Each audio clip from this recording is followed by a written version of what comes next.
হ্যাঁ, যেটুকু আমি বলতে চাইছিলাম, আজকে অভিষেক ব্যানার্জি আজকে তার কলকাতার মতো জায়গাতে, বিশেষ করে কালীঘাট, তার গোটা পাড়াটা তার দখলে। আমরা তার এখানে দেখতে পেয়েছি যে 35-36টা তার বিল্ডিং, 39টা তার প্লট, আশেপাশে সব মিলিয়ে তার জমি, তার আয়ের উৎসটা কি আপনার কাছে বলতে হবে।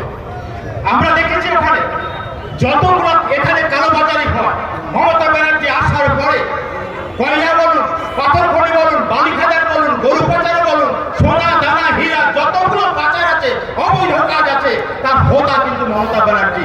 সেটা উনি কেউ জানে। সেই মমতা ব্যানার্জির তরফ থেকে অভিষেক ব্যানার্জিকে সেই ভারতবর্ষের মধ্যে 1 নম্বর করার চেষ্টা করছে, অর্থনৈতিক কাঠামো তৈরি করছে। সেই হিসাবে চোর ডাকাতকে আমরা কিভাবে তাকে ভোট দিতে পারি? অথচ তারা বলে যে আজকে একটা ছোট্ট হয় মায়েরা খাওয়াই ছুটি।